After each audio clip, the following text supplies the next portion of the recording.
This is Chris Maynor again, coming to you from Union University, Jackson campus. In this problem, we are told that Janice Waller is the manager of the customer service department at First Bank of Jefferson County, and she can hire employees with either a high school diploma for $20,000 annually, or employees with a bachelor's degree for $30,000.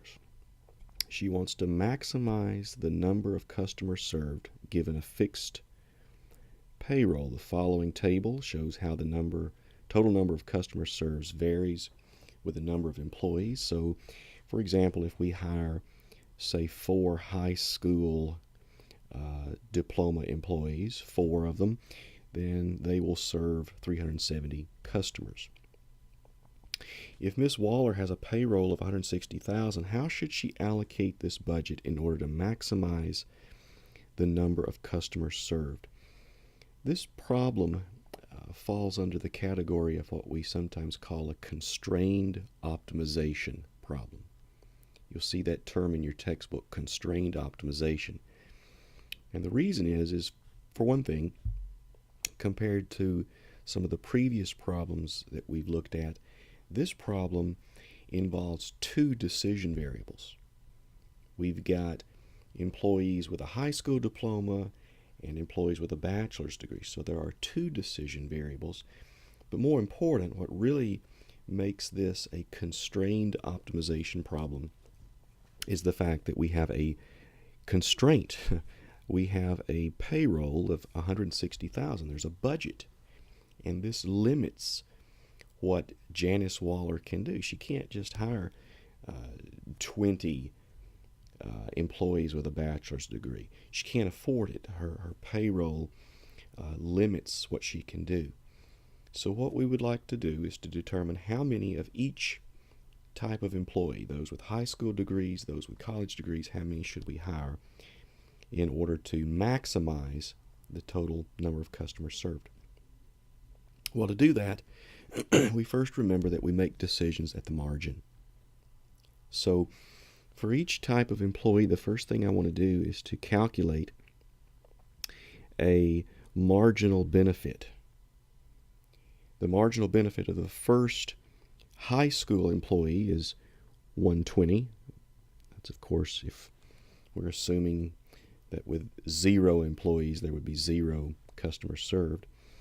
The second high school diploma employee adds an additional 100 customers served. The third adds an additional 80. And if we go over to the bachelor's side, the marginal benefit would be 190 and 80. I move to the next slide, and you see that I've computed all of the marginal benefits for high school diploma employees and marginal benefit for bachelor's degree employees. Now, what do we do now? Well, remember Jane, Joe, and Joan, the previous problem. How did we determine which individual to hire first? Not by looking at the number of the amount of sales they generate, but the amount of sales generated per dollar spent. We want to do the same thing here. It's not just a matter of hiring the employee with the greatest marginal benefit. We want to hire the employee that has the greatest marginal benefit per dollar. So I'm going to begin with the high school diploma employees and take each marginal benefit and divide by their salary, what we would have to pay that individual. So high school diploma employees are paid $20,000 a year. I'm sorry for that mess there, but it's $20,000. And for the bachelor's degree, we would divide their marginal benefit by their $30,000 salary. That looks a little bit better. And so, moving to the next slide, I've gone through all the calculations. Now you'll notice that I did not divide by 20,000 and 30,000. That would get a little bit messy. We'd start to have some decimals, but I was consistent. I divided the marginal benefit of high school employees by 20 and the marginal benefit of bachelor's degree employees by 30. And what we get is marginal benefit per dollar spent for each additional employee. So now we're ready to start hiring workers. Janice is now ready to start making her decision. She has a $160,000 budget. We don't want to go over budget. We don't want to go under budget. So who should we hire first? Well, we're going to hire the employee that gives us the highest, the greatest bang per buck, the greatest marginal benefit per dollar. That would be the first high school diploma employee with a six customers served per dollar spent. Then we would hire another high school diploma employee. Notice that we're not going to hire that first bachelor's degree employee yet. 5, let me mark this, 5 is greater than 3.3. So next on our hiring list would be the third high school diploma worker. 4, again, is greater than 3.3. Our fourth hire, again, would be another high school diploma employee.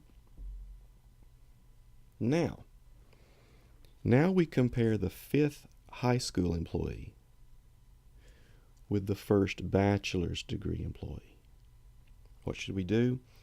Well, we should spend the next dollar on this first bachelor's degree. Okay, so notice we go from 6, 5, 4, 3.5 to 3.3. Now we have sort of an interesting situation. Now we compare the fifth high school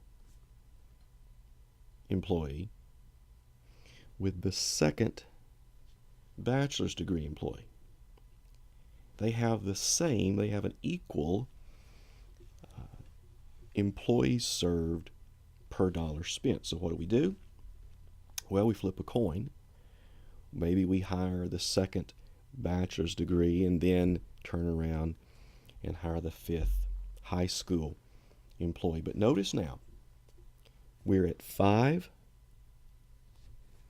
high school diploma employees, and we are at 2 bachelor's degree. 5 high school, remember each one has a salary of $20,000. Each bachelor's degree has a salary of $30,000. We're now at our $160,000 budget. We can't go over budget. We don't want to go under budget. So what are we going to do? What should Janice Waller do? Well, she should hire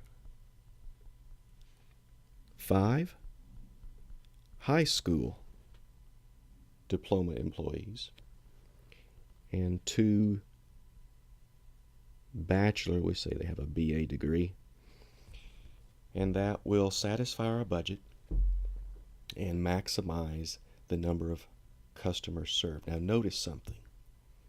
Notice that when we reach what we might call equilibrium, when we reach that point of optimization, that the marginal benefit per dollar spent is equal for high school employees and bachelor's employees.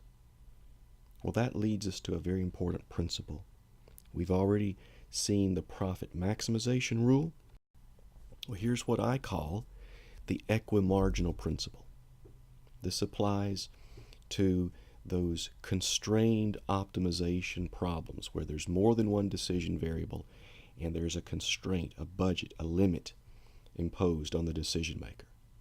To maximize total benefits subject to a constraint on the levels of activities, we're going to choose the level of activity so that the marginal benefit per dollar spent is equal for all activities. And so if there are, say, A through Z choice variables, A through Z decision variables, then we would want the marginal benefit per dollar spent for activity A to equal the marginal utility per dollar spent for activity B, C, and so on. But remember, at the same time, we want the chosen level of activities to satisfy our constraint. We don't want to be under budget, and at the same time, we can't go over budget. So, again, this is an example of a constrained optimization problem. And we use what I call the equimarginal principle.